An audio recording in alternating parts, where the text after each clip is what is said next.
So, do you still think that Mew would lose to Mewtwo if they actually fought for real? Yeah, most definitely. After rewatching the movie, you can clearly see that Mewtwo is stronger, specifically in this scene right here. See? What am I supposed to be looking at? The energy surrounding them. Did you notice anything? I don't know, that they're different colors? I mean, yeah, but that's not what I'm talking about. Take a closer look. The energy that's surrounding Mewtwo is clearly much larger than the energy that's surrounding Mew. That means that Mewtwo is stronger than Mew. We aren't having a debate about who's stronger. We're talking about who would actually win if they both went all out. Alright, and the stronger one would win. Give me that. Here.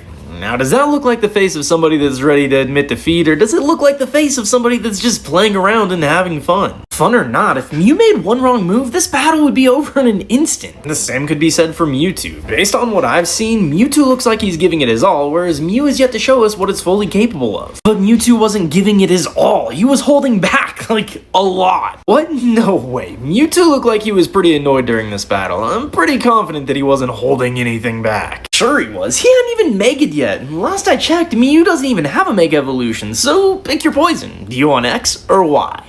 Just because Cynthia is the strongest opponent you face in the mainline games doesn't necessarily mean that the Sinnoh region is the strongest region. But it is though. In fact, I don't think any other region even comes close, and it's not just because of Cynthia. I'd even argue that the Sinnoh region has some of the strongest gym leaders too. But the Sinnoh region's gym leaders pale in comparison to the gym leaders of the Unova region. They're way more challenging. No, the only gym leaders that are even remotely challenging from the Black and White series are either Drayden or Iris depending on which game you're playing. Even N and Getsus are kinda weak. Then what about the Kanto region? Your beloved Gen 1? Where do they rank? Either at the bottom or near the bottom. As much as I love the Kanto region, it's not very challenging. Okay, well, what about Volo? If I recall, you struggled battling against him. Right, and he's another reason that I would say that the Sinnoh region is the crown king when it comes to difficulty. Although there aren't very many other difficult battles in Legends Arceus, he alone adds to the sheer power of the region that is Sinnoh. But that game took place in the Hisuian region, not the Sinnoh region.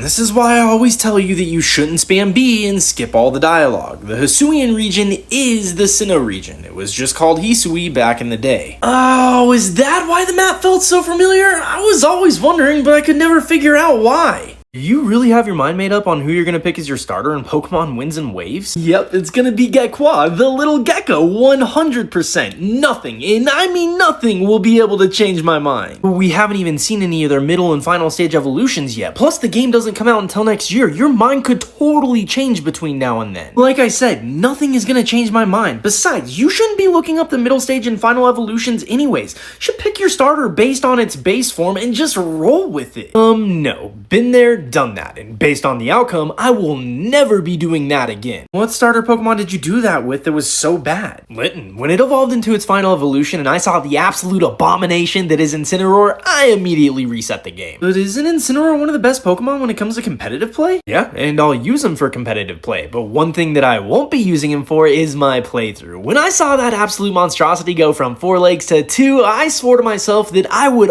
always, and I mean always, look at middle stage and final evolutions for not just starters, but every single Pokemon going forward. Okay, but since then, has there been another starter Pokemon that you would have picked based on its base form that would have disappointed you as much as Litten did? Quaxly.